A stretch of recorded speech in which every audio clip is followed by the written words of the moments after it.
Dear learners, आज हम सीखेंगे ऑन इज ब्लाइंडनेस के कुछ इंपॉर्टेंट क्वेश्चन। सबसे पहले स्टार्ट करते देखिए फर्स्ट हमारा north Hamilton became blind at the age of 44 in 1652। 1652 में मिल्टन जब 44 साल के थे तो वो पूरी तरह से ब्लाइंड हो गए थे। तो हमारे पास क्वेश्चन आ सकता है कि when did Milton became blind, कौन सी एज में हुए थे? 44 इयर्स की एज में, और 1652 में हुए थे। मिल्टन का जन्म हुआ था 1608 में और डेथ हुई थी 1674 में। ये तीन बातें आपको ध्यान रखनी है। उसके बाद हम एक क्वेश्चन ध्यान रखेंगे, ऑन हिज ब्लाइंडनेस ये नाम दिया था थॉमस न्यूटन ने।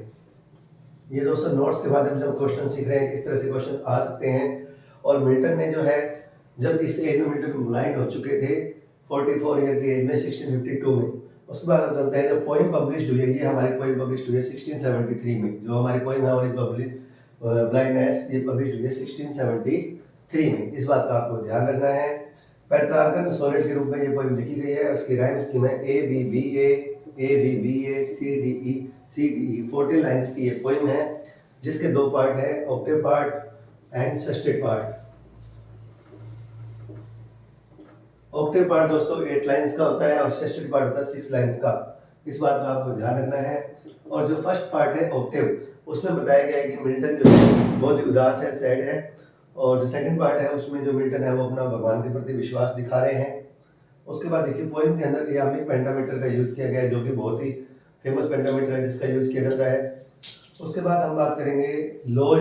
यहाँ पर एक वर्ड है lodged, and that word talent which is death to hide lodged with me useless. तो यहाँ पर लोज पे स्ट्रेस दिया गया है, इस बात को आपको ध्यान रखना है।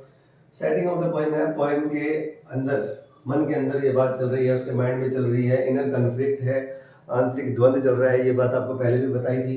टैलेंट, यहाँ पर वर्ड यूज जो है टैलेंट का दो रूप में है। पन जो है रिलेटिव का यूज जो है टैलेंट का यहाँ पर है पोएटिक एबिलिटी के लिए है, और टैलेंट को पैराबल ऑफ टैलेंट्स, ये यहाँ पर एक रेफरेंस लिया गया है, एल्यूजन जिसको बोलते हैं, हम यहाँ पर बताएंगे। पैराबल ऑफ टैलेंट रेफरेंस किया गया, इसलिए यहाँ पर पन जो है लिटरेरी यूज किया गया डिवाइस। लाइट का मीन्स है आई साइट, मेटाफर के रूप में यूज हुआ है, इस बात का ध्यान रखना है। आई और माई इस तरह के जो शब्द यूज हुए हैं, प्रोनाउन यूज हुए हैं, ऑटोबायोग्राफिकल एलिमेंट को शो करते हैं दोस्तों। उसके बाद हम बात करेंगे मेकर। मेकर का मीन्स है यहाँ पर गॉड। वर्ल्ड एंड वाइड में एलिट्रेशन का यूज हुआ है, अनुप्रास अलंकार का। पेशेंस में पर्सोनिफिकेशन का यूज हुआ है, कि पेशेंस को कैपिटल लेटर में दिखाया गया है।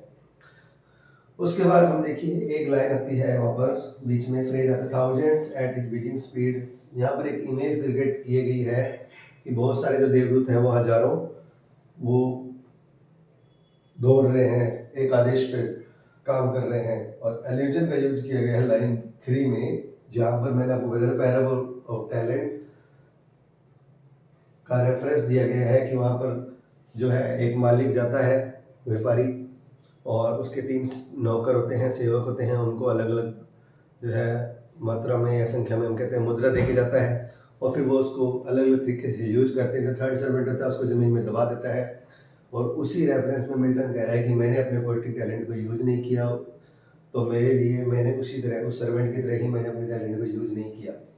तो यहाँ पर देखिए Milton became blind at the age of 44 in 1652, ये हमने सीखा। उसके बाद देखिए मिल्टन ने पैराडाइज लॉस्ट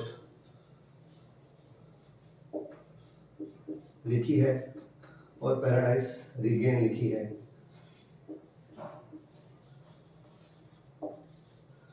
ये भी मिल्टन की फेमस है। देखिए 1667 में मिल्टन ने पैराडाइज लॉस्ट लिखी और 1671 में पैराडाइज रीगेन लिखी। पैराडाइज लॉस्ट है जो मिल्टन ने लिखी, ब्लैंक वर्स में लिखी है, और एक बहुत ही शानदार एपिक है जो सबसे पहले ब्लैंक वर्स में लिखी गई है मिल्टन के द्वारा। और पैराडाइज रीगेन भी मिल्टन के द्वारा यहाँ पर 1671 में लिखी गई। जस्ट इसके 2 साल बाद हमारी पोइम ऑन इज ब्लाइंडनेस जो है पब्लिश हुई है, जिसे ऑन इज ब्लाइंडनेस का नाम दिया गया न्यूटन ने। तो दोस्तों ये हमने कुछ क्वेश्चन जो है नोट्स के माध्यम से सीखे हैं, और मैं उम्मीद करता हूँ आपको इस वीडियो से बहुत सारा इस पोइम का पार्ट क्लियर हो गया है। यहाँ पर जो ये लॉज्ड है इसको स्ट्रेस किया गया है, लॉज्ड का मतलब होता है केप्ट। इस बात को यामिक पेंटामीटर को फॉलो करना है। राइट स्कीम आपको बता दी है। ऑक्टेव पार्ट जो है उसमें पेसिमिस्ट है, मिल्टन बहुत दुखी है, सेल्फ पिटीड है, एंग्विश है, दुखी है, एनॉयड है। और जो सेस्टेड पार्ट है, मिल्टन अपना भगवान के प्रति विश्वास दिखा रहा है। तो यहाँ पर जो लास्ट पार्ट यानी सेस्टेड पार्ट है वहाँ पर मिल्टन ऑप्टिमिस्टिक है, आशावादी हो चुका है। तो जो भी विद्यार्थी फर्स्ट ग्रेड की तैयारी कर रहे हैं दोस्तों, ऐसे ही शानदार नोट्स आपके लिए लेकर आएंगे। पूरी चीज़ आपको समझाई जाएगी। अगर इसमें कोई भी क्वेश्चन रह गया तो भी हम जैसे ही हमारी 8 पोइम्स कंप्लीट होंगी उसके बाद हम नेक्स्ट वीडियो में आपके लिए एक सेशन लाएंगे जिसमें हम जितने भी पोइम्स हैं उसके ऐसे क्वेश्चन जो रह गए हैं या जो क्वेश्चन आप समझते हैं कि अभी तक हमें नहीं समझ आ रहे उसके बारे में डिस्कस करेंगे। तो हमारे चैनल को सब्सक्राइब कर लीजिए।